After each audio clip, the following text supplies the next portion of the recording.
നമ്മൾ എല്ലാവരും തന്നെ പലതരം രുചികളും രുചിച്ചു നോക്കിയിട്ടുണ്ടാകാം. കയ്പ്, മധുരം, അതുപോലെ എരിവ് എല്ലാം തന്നെ. എന്നാൽ സയനൈഡിന്റെ രുചി എന്തായിരിക്കും? നമ്മളിൽ പലരും ചിന്തിച്ചിട്ടുണ്ടാകാം.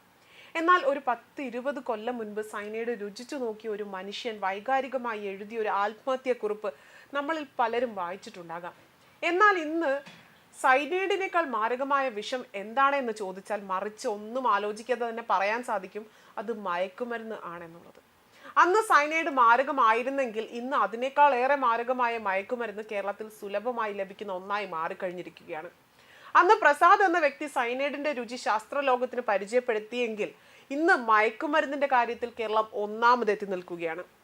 അതിന് ഏറ്റവും വലിയ ഉദാഹരണമായി നമുക്ക് ചുറ്റുമുള്ള അഫാനെ പോലുള്ള കൊലയാളികൾ കാട്ടിത്തരുന്നുണ്ട്.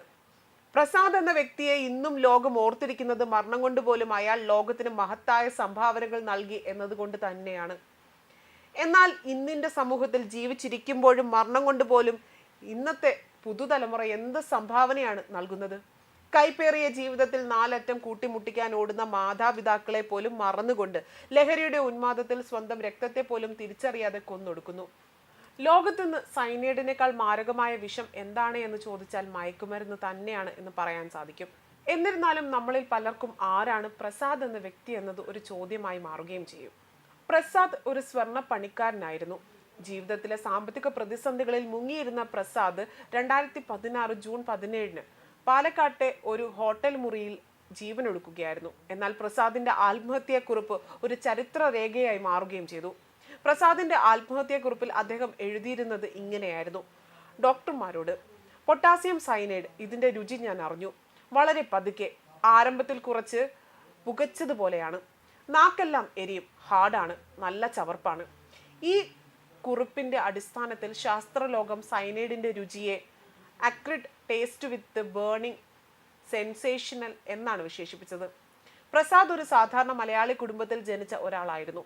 സ്വർണ്ണപ്പണി ജീവിത ഉപാധിയാക്കി, അതുപോലെ തന്നെ ഗോൾഡൻ ജ്വല്ലറി വർക്ക്സ് എന്ന കട തുടങ്ങുകയും ചെയ്തു. എന്നാൽ രാജസ്ഥാനിൽ നിന്ന് വന്ന ചില തട്ടിപ്പുകാരുടെ കൈകളിൽ പതിയെ പണവും സ്വപ്നങ്ങളും നഷ്ടപ്പെട്ടു. വഞ്ചിക്കപ്പെട്ടതിന്റെ മാനസിക സമ്മർദ്ദം താങ്ങാനാവാതെ തന്നെ ആത്മഹത്യയിലേക്ക് തയ്യാറാവുകയായിരുന്നു.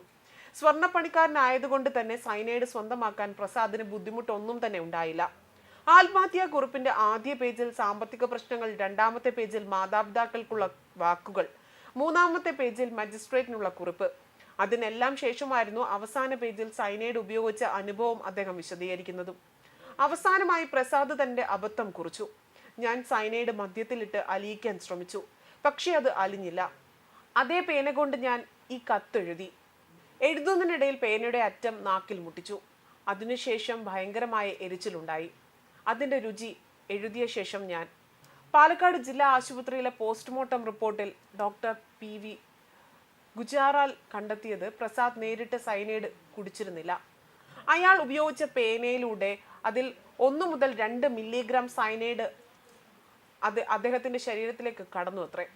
അതിന്റെ ചൂടേറിയ ചവർപ്പാണ് അദ്ദേഹം രേഖപ്പെടുത്തിയിരിക്കുന്നത്. 15 വർഷങ്ങൾക്ക് ശേഷം പ്രസാദിന്റെ ആത്മഹത്യാക്കുറിപ്പ് ലോക ശ്രദ്ധ നേടിയത് 2021 ബുക്കർ പുരസ്കാര ചുരുക്കപ്പട്ടികയിൽ ഇടം നേടിയ ബെഞ്ചമിൻ എന്ന വ്യക്തിയുടെ when we cease to understand the world എന്ന പുസ്തകത്തിലൂടെയാണ്. പ്രസാദ് ഇന്ന് ചരിത്രത്തിൽ ഓർമ്മിക്കപ്പെടുന്നത് മരണത്തിനപ്പുറം തന്നെ ശാസ്ത്രലോകത്തിനൊരു സംഭാവന നൽകിയ വ്യക്തി എന്ന നിലയിലാണ്.